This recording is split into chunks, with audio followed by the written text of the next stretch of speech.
And Hartford and Jared Francie will check on in. Cradle and Ride will work towards the front of the cage. He'll crank back, shoot, and score. And Jared Francie will get the goal on the first time. Nothing as Schultz and Webster will go at it. Schultz will win this one yet again. And he'll get it on out to Carter. Bender cranks back, shoots, and scores. Bender from Schultz. And the Hartford Hawks now lead it by 3. Hartford Hawks and John Quinn. Quinn with the long stick and find a cutting Capitello. Shakes and bakes and finds the back of the net for the Hartford Hawks.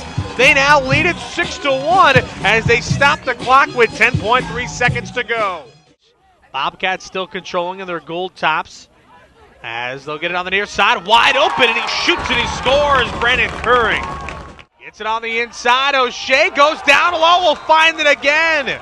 A feed that comes inside from Quinn, and Quinn has his second assist on the game, second assist in his young career. He will put his left hand up, work against Bose, comes inside the middle, tries to get it over to a cutting Curring, and that one works.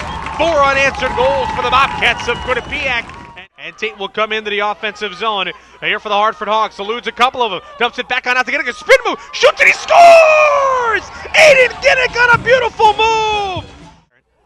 Now Deal works his way to the left, gets it on over to a cutting Curring, and he, with a flying, leaping grab and flick of the wrist, the Quinnipiac Bobcats have trimmed the lead to 2. Clydonis coming right towards the cage. He'll dump it off to Bender. Bender shoots back right and shoots and scores!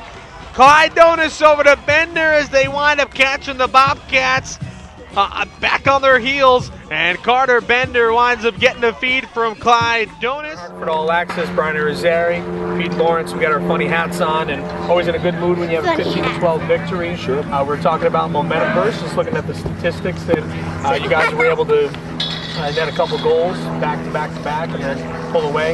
Nice 7-goal lead at the break, and then they came on, scored 4 unanswered goals. So let's start with the first half. How'd you guys get off to such a good start? Well, I think we were winning face-offs. We were getting strong goalie play out of Scott. We were getting easy transition goals, so that's a good recipe for success. And then, conversely, in the second half, we didn't win face-offs in the start there. We had a few failed clears, and so we didn't get transition. And then all of a sudden, that's how they clawed their way right back into the game. So, and we knew they wouldn't go away.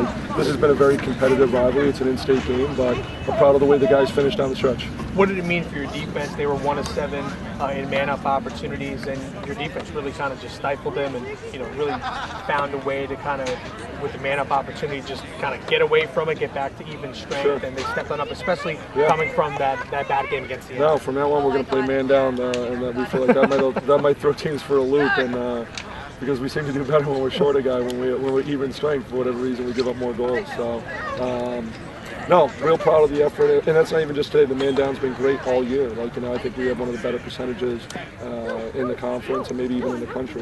So they've been stepping up, watching a lot of film, doing a lot of the extra work that it takes to be a great unit. So it was very fitting that they killed that off there at the end of the game. I think me and you were talking about in regards to chemistry, talking to some of your players about chemistry. Do you think not today solved the problem, but they looked a lot better just cohesively on the defensive end and on the offensive end? Yeah, still plenty of room to get better.